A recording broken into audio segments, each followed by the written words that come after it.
A Room with a View. Chapter 16, Lying to George. But Lucy had developed since the spring. That is to say, she was now better able to stifle the emotions of which the conventions and the world disapprove. Though the danger was greater, she was not shaken by deep sobs. She said to Cecil, "I am not coming in to tea, tell mother, I must write some letters," and went up to her room. Then she prepared for action. Love felt and returned, love which our bodies exact and our hearts have transfigured, love which is the most real thing that we shall ever meet, reappeared now as the world's enemy, and she must stifle it. She sent for Miss Bartlett. The contest lay not between love and duty. Perhaps there never is such a contest. It lay between the real and the pretended, and Lucy's first aim was to defeat herself. As her brain clouded over, as the memory of the views grew dim and the words of the book died away, she returned to her old shibboleth of nerves. She conquered her breakdown. Tampering with the truth, she forgot that the truth had ever been. Remembering that she was engaged to Cecil, she compelled herself to confused remembrances of George. He was nothing to her, he never had been anything, he had behaved abominably, she had never encouraged him. The armor of falsehood is subtly wrought out of darkness, and hides a man not only from others, but from his own soul. In a few moments Lucy was equipped for battle. "Something too awful has happened," she began, as soon as her cousin arrived. "Do you know anything about Miss Lavish's novel?" Miss Bartlett looked surprised, and said that she had not read the book, nor known that it was published. Eleanor was a reticent woman at heart. "There is a scene in it. The hero and heroine make love. Do you know about that?" "Dear. Do you know about it, please?" she repeated. "They are on a hillside, and Florence is in the distance." "My good Lucia, I am all at sea. I know nothing about it whatever. There are violets. I cannot believe it is a coincidence. Charlotte, Charlotte, how could you have told her?" "I have thought before speaking, it must be you." "Told her what?" she asked, with growing agitation. "About that dreadful afternoon in February." Miss Bartlett was genuinely moved. "Oh, Lucy, dearest girl, she hasn't put that in her book." Lucy nodded. "Not so that one could recognize it?" "Yes." "Then never, never, never more shall Eleanor Lavish be a friend of mine." "So you did tell?" "I did just happen, when I had tea with her at Rome, in the course of conversation." "But Charlotte, what about the promise you gave me when we were packing? Why did you tell Miss Lavish, when you wouldn't even let me tell mother?" "I will never forgive Eleanor. She has betrayed my confidence." "Why did you tell her, though? This is a most serious thing. Why does anyone tell anything?" The question is eternal, and it was not surprising that Miss Bartlett should only sigh faintly in response. She had done wrong, she admitted it, she only hoped that she had not done harm, she had told Eleanor in the strictest confidence. Lucy stamped with irritation. "Cecil happened to read out the passage aloud to me and to Mr. Emerson, it upset Mr. Emerson and he insulted me again. Behind Cecil's back. Ugh! Is it possible that men are such brutes? Behind Cecil's back as we were walking up the garden." Miss Bartlett burst into self-accusations and regrets. "What is to be done now? Can you tell me?" "Oh, Lucy, I shall never forgive myself, never to my dying day. Fancy if your prospects—" "I know," said Lucy, wincing at the word. "I see now why you wanted me to tell Cecil, and what you meant by some other source. You knew that you had told Miss Lavish, and that she was not reliable." It was Miss Bartlett's turn to wince. "However," said the girl, despising her cousin's shiftiness, "what's done's done. You have put me in a most awkward position. How am I to get out of it?" Miss Bartlett could not think. The days of her energy were over. She was a visitor, not a chaperone, and a discredited visitor at that. She stood with clasped hands while the girl worked herself into the necessary rage. He must, that man must have such a setting down that he won't forget. And who's to give it him? I can't tell mother now, owing to you. Nor Cecil, Charlotte, owing to you. I am caught up every way. I think I shall go mad. I have no one to help me. That's why I've sent for you. What's wanted is a man with a whip.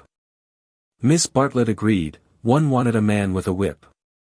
Yes, but it's no good agreeing. What's to be done?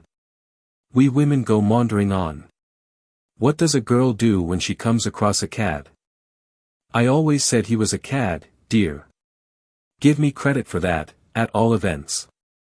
From the very first moment, when he said his father was having a bath. Oh, bother the credit and who's been right or wrong. We've both made a muddle of it. George Emerson is still down the garden there, and is he to be left unpunished, or isn't he? I want to know. Miss Bartlett was absolutely helpless. Her own exposure had unnerved her, and thoughts were colliding painfully in her brain. She moved feebly to the window, and tried to detect the cad's white flannels among the laurels. You were ready enough at the Bertolini when you rushed me off to Rome. Can't you speak again to him now? Willingly would I move heaven and earth. I want something more definite, said Lucy contemptuously. Will you speak to him?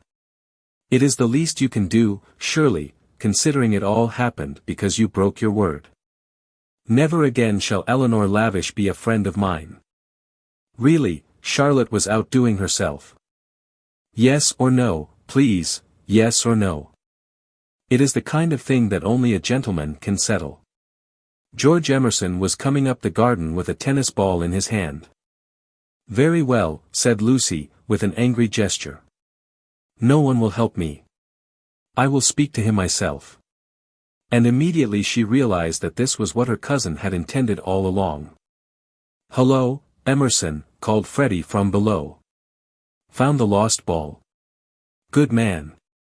Want any tea? And there was an eruption from the house on to the terrace. Oh, Lucy, but that is brave of you. I admire you. They had gathered round George, who beckoned, she felt, over the rubbish, the sloppy thoughts, the furtive yearnings that were beginning to cumber her soul. Her anger faded at the sight of him. Ah! The Emersons were fine people in their way. She had to subdue a rush in her blood before saying. Freddie has taken him into the dining room. The others are going down the garden. Come. Let us get this over quickly. Come. I want you in the room, of course. Lucy, do you mind doing it? How can you ask such a ridiculous question? Poor Lucy, she stretched out her hand. I seem to bring nothing but misfortune wherever I go. Lucy nodded. She remembered their last evening at Florence, the packing, the candle, the shadow of Miss Bartlett's toque on the door. She was not to be trapped by pathos a second time. Eluding her cousin's caress, she led the way downstairs. Try the jam, Freddie was saying. The jam's jolly good. George, looking big and disheveled, was pacing up and down the dining room. As she entered he stopped, and said. No, nothing to eat. You go down to the others, said Lucy, Charlotte and I will give Mr. Emerson all he wants. Where's mother? She started on her Sunday writing. She's in the drawing room. That's all right. You go away. He went off singing. Lucy sat down at the table. Miss Bartlett, who was thoroughly frightened, took up a book and pretended to read. She would not be drawn into an elaborate speech. She just said, I can't have it, Mr. Emerson. I cannot even talk to you. Go out of this house, and never come into it again as long as I live here, flushing as she spoke and pointing to the door. I hate a row. Go please. What? No discussion. But I can't. She shook her head. Go, please. I do not want to call in Mr. Weiss. You don't mean, he said, absolutely ignoring Miss Bartlett, you don't mean that you are going to marry that man? The line was unexpected. She shrugged her shoulders, as if his vulgarity wearied her. "You are merely ridiculous," she said quietly. Then his words rose gravely over hers, "You cannot live with vice. He's only for an acquaintance. He is for society and cultivated talk. He should know no one intimately, least of all a woman." It was a new light on Cecil's character. "Have you ever talked to vice without feeling tired?" "I can scarcely discuss." "No, but have you ever?" "He is the sort who are all right so long as they keep to things, books, pictures, but kill when they come to people. That's why I'll speak out through all this muddle even now. It's shocking enough to lose you in any case, but generally a man must deny himself joy, and I would have held back if your Cecil had been a different person. I would never have let myself go. But I saw him first in the National Gallery, when he winced because my father mispronounced the names of great painters. Then he brings us here, and we find it is to play some silly trick on a kind neighbor. That is the man all over, playing tricks on people, on the most sacred form of life that he can find. Next, I meet you together, and find him protecting and teaching you and your mother to be shocked, when it was for you to settle whether you were shocked or no. Cecil all over again. He daren't let a woman decide. He's the type who's kept Europe back for 1,000 years. Every moment of his life he's forming you, telling you what's charming or amusing or ladylike, telling you what a man thinks womanly, and you of all women, listen to his voice instead of to your own. So it was at the rectory, when I met you both again, so it has been the whole of this afternoon. Therefore, not therefore I kissed you, because the book made me do that, and I wish to goodness I had more self-control. I'm not ashamed. I don't apologize. But it has frightened you, and you may not have noticed that I love you. Or would you have told me to go, and dealt with a tremendous thing so lightly? But therefore I settled to fight him." Lucy thought of a very good remark. "You say Mr. Vyse wants me to listen to him, Mr. Emerson. Pardon me for suggesting that you have caught the habit." And he took the shoddy reproof and touched it into immortality. He said, "Yes, I have," and sank down as if suddenly weary. "I'm the same kind of brute at bottom. This desire to govern a woman, it lies very deep, and men and women must fight it together before they shall enter the garden. But I do love you surely in a better way than he does." He thought. "Yes, really in a better way. I want you to have your own thoughts even when I hold you in my arms." He stretched them towards her. "Lucy, be quick, there's no time for us to talk now, come to me as you came in the spring, and afterwards I will be gentle and explain. I have cared for you since that man died. I cannot live without you, no good, I thought, she is marrying someone else, but I meet you again when all the world is glorious water and sun. As you came through the wood I saw that nothing else mattered. I called. I wanted to live and have my chance of joy."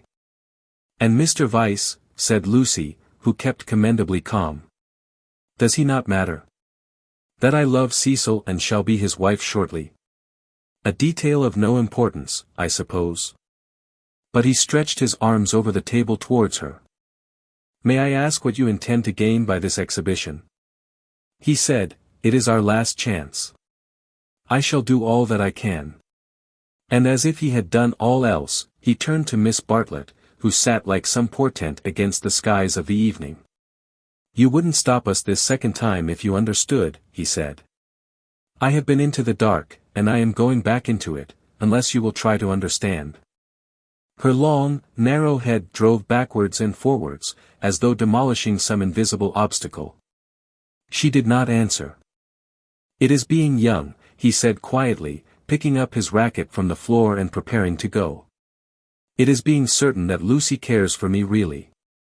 It is that love and youth matter intellectually." In silence the two women watched him. His last remark, they knew, was nonsense, but was he going after it or not? Would not he, the cad, the charlatan, attempt a more dramatic finish? No. He was apparently content. He left them, carefully closing the front door, and when they looked through the hall window, they saw him go up the drive and begin to climb the slopes of withered fern behind the house. Their tongues were loosed, and they burst into stealthy rejoicings. "Oh, Lucia, come back here, oh, what an awful man." Lucy had no reaction, at least, not yet.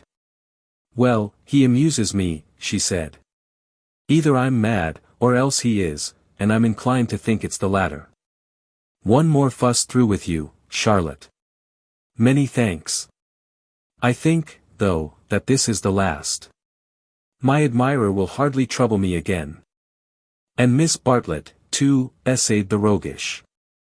"Well, it isn't everyone who could boast such a conquest, dearest, is it? Oh, one oughtn't to laugh, really. It might have been very serious. But you were so sensible and brave, so unlike the girls of my day. Let's go down to them." But, once in the open air, she paused.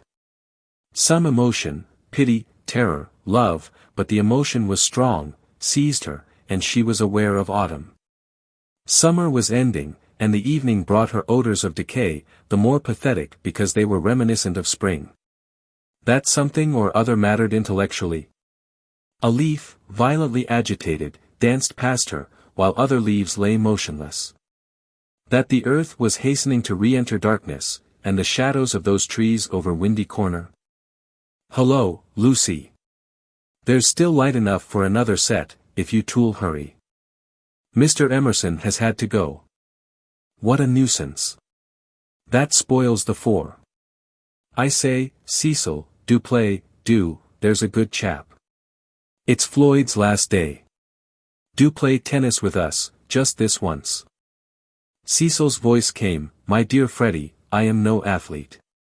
As you well remarked this very morning, there are some chaps who are no good for anything but books. I plead guilty to being such a chap, and will not inflict myself on you." The scales fell from Lucy's eyes. How had she stood Cecil for a moment? He was absolutely intolerable, and the same evening she broke off her engagement.